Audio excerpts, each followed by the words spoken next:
हम संकल्प से साधना के उस विषय पर आगे बढ़ रहे हैं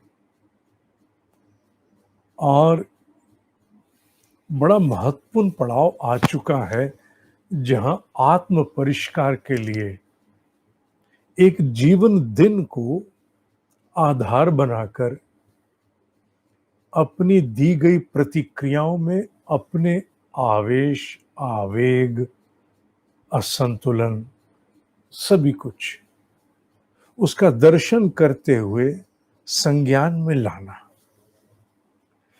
और उसी स्वाध्याय के अंतर्गत एक छोटा सा मनन करना कि इन्हें किस प्रकार से वस्तुतः इन परिस्थितियों को मुझे सहेजना, संभालना चाहिए था। अर्थात अगर कोई त्रुटि हुई, उसका संशोधन स्वरूप एक प्रकार का एक काल्पनिक मंचन अपने भीतर करने की चेष्टा करना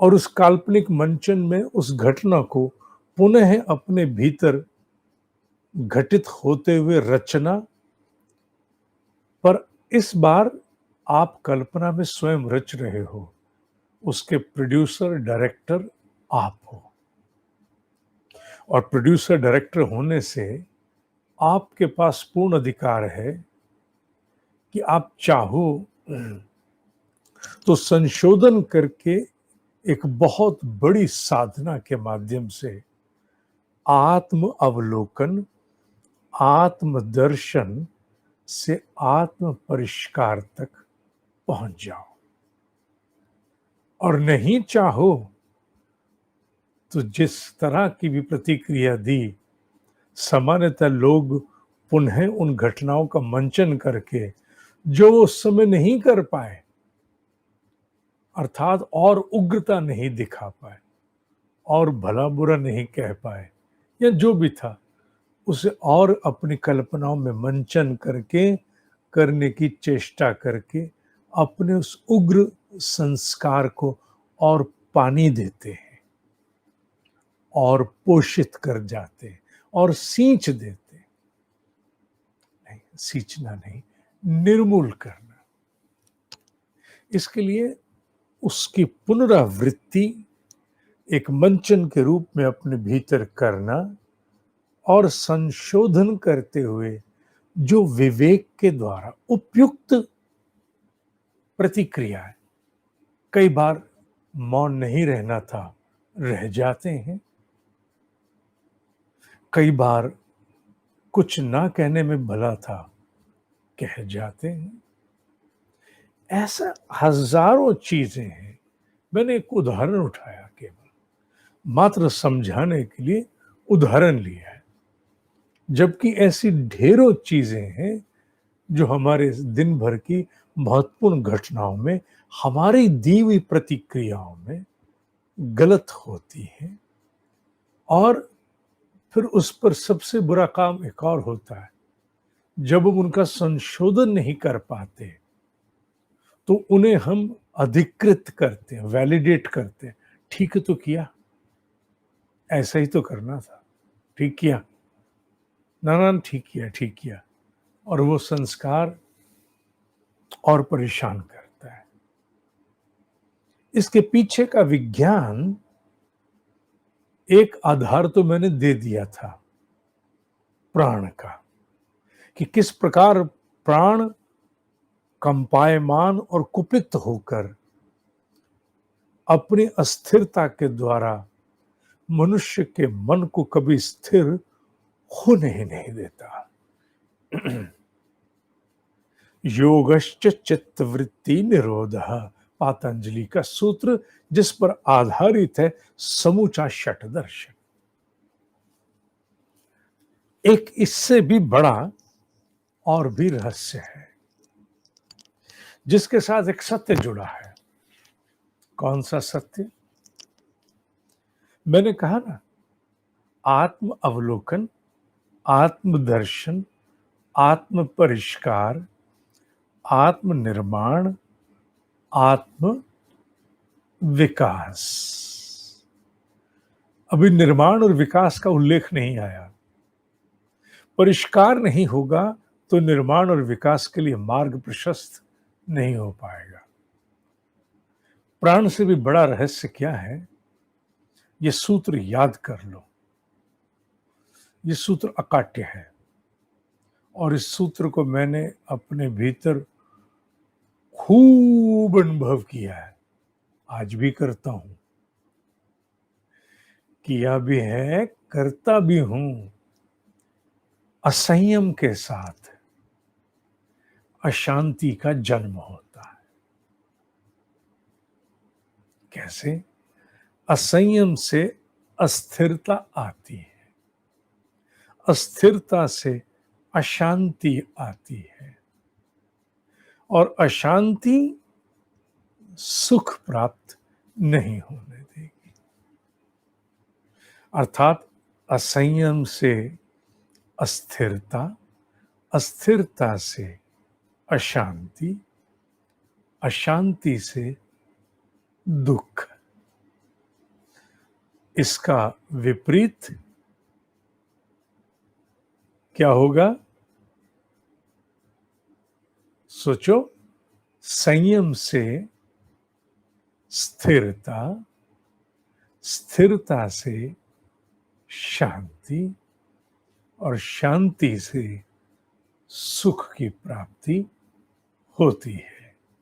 ये एक बहुत बड़ा रहस्य है और सुख की व्याख्या बहुत बड़ी है, सुविधा नहीं।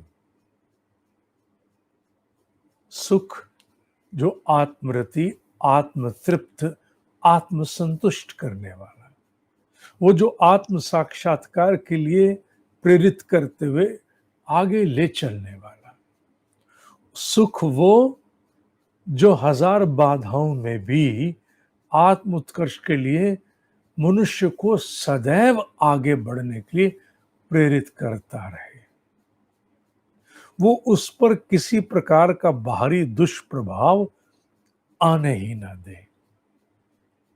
सुख बहुत बड़ी चीज है। सुख सुविधा नहीं, सुविधा अभी है तभी नहीं है, सुविधा तो दुविधा है।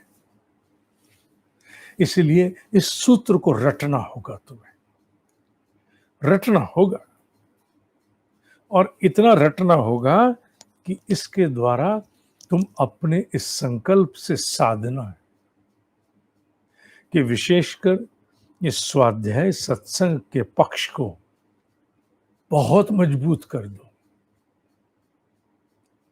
इसके दोनों पक्ष मंत्र के याद करने हैं, इसका अनुलोम विलोम दोनों, बल्कि मैं कहूंगा विलोम अनुलोम याद कर लो।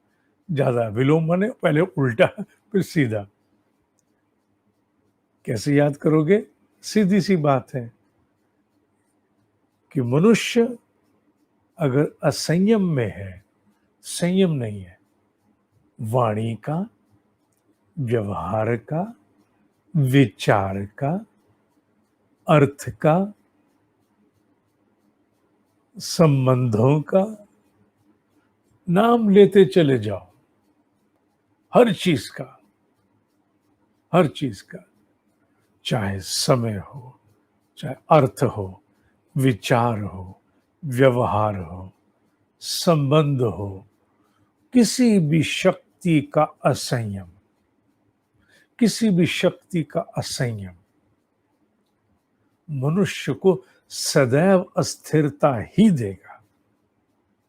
और उसी का संयम आहार का, विहार का, विचार का, समय का, व्यवहार का, संबंध का संयम, स्थिरता देगा।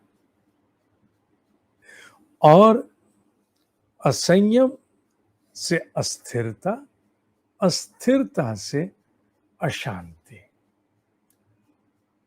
अस्थिर होने के उपरांत मनुष्य कुछ का कुछ करता ही चला जाता है और अशांति की एक ऐसी झड़ी लगती है, रुकती नहीं है। और जब अशांत रहेगा, अस्त व्यस्त रहेगा, तो सुख कहाँ नहीं। इसलिए याद कर लेना है, असंयम से अशांति, असंयम से अस्थिरता, अस्थिरता से अशांति, अशांति से दुख, संयम से स्थिरता, स्थिरता से शांति, शांति से सुख। पहले विलोम फिर अनुलोम, विलोम अनुलोम, इसे ऐसे ही रटना होगा। अगर ये रटा गया तो जिस समय तुम अपना स्व मूल्यांकन करने बैठोगे, अपना आत्म विश्लेषण करने बैठोगे, उस आत्म विश्लेषण की प्रक्रिया में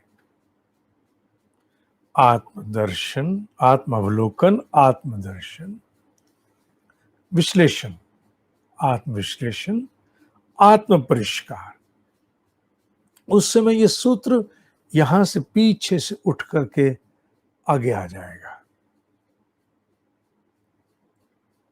असंयम से अस्थिरता, अस्थिरता से अशांति, अशांति से दुख, संयम से स्थिरता, स्थिरता से शांति, शांति से सुख।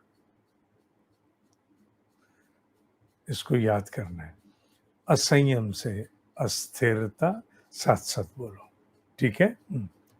असंयम से अस्थिरता, अस्थिरता से अशांति, अशांति से दुख, संयम से स्थिरता, स्थिरता से शांति, शांति से सुख।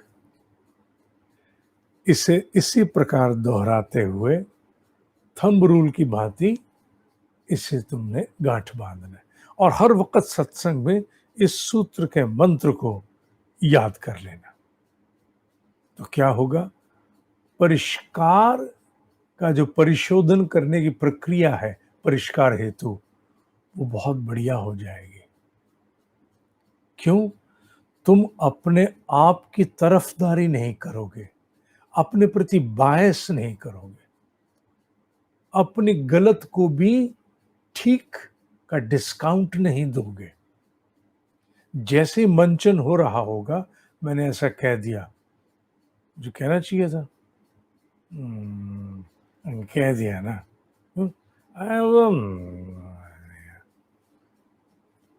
ठीक है, उस समय फिर तुम्हें याद आएगा। परख लो, अगर तुमने ये असंयम किया, किस बात का? अपने प्रति पक्षपात का।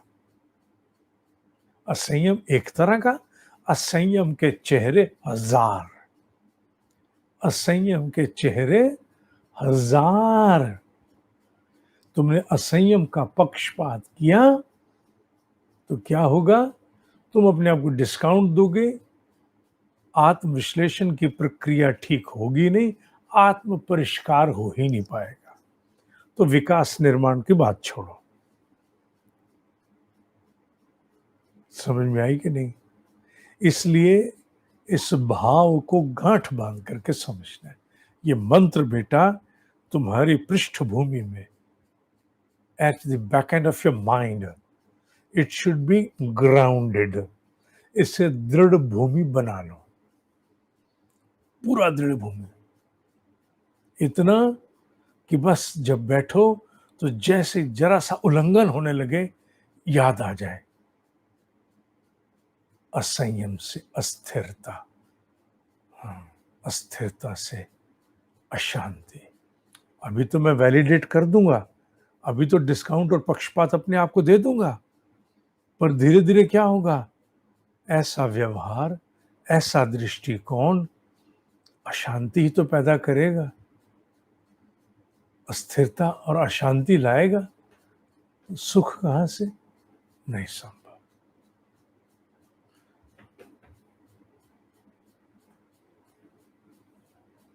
मांडुक्य उपनिषद और कठोपनिषद के बैच आज आरंभ हो रहे हैं। अब जो लोग आएंगे उन्हें अगले बैच में ही हम लोग, क्योंकि हम लोग लगभग परसों तक अब क्लोज कर चुके, उन्हें आगे के लिए कहा जाएगा, वो फिर आगे आए। दूसरा, मांडूक्य उपनिषद या कठोपनिषद के बाद, अटेंड करने के बाद, बहुत से साधक पूछते हैं आपने फीस का लिंक नहीं भेजा। उन्हें समझाना पड़ता है, वेलकम मेल में सब लिखा है पहले, कोई फीस नहीं है, ज्ञान ऋण मुक्त है। अपनी इच्छा से देना चाहते हो तो आगे आके लिंक मांगो, क्योंकि अगर मैंने लिंक देने शुरू कर दिए तो स्वेच्छा नहीं रहेगी। इसका मतलब तो ये हुआ, एक जगह मैंने मुक्त किया, दूसरी जगह मैंने कहा दो, और एक नहीं, बहुत मेल आती इस तरह की। कृपया करके जो मांडूक्य उपनिषद और कठोपनिषद दोनों की वेलकम मेल है, उसे अच्छी तरह से पढ़ो। उसमें स्पष्ट किया गया इस पक्ष को, इस विशेष पक्ष को एक पूरा पैराग्राफ दिया गया है, जिससे सभी की गरिमा बनी रहे। आज के लिए इतना ही। ओम शांति शांति शांति। ओम ही सत्य है। एक बात रह गई, गायत्री के नोट्स पांचों भाग सबको जा चुके, मॉनिटरिंग कार्यक्रम के सभी साधकों को। और जो ऊर्जा संतुलन का, डीप रिलैक्सेशन का, ध्यान का लिंक है, वो मैंने खोल दिया।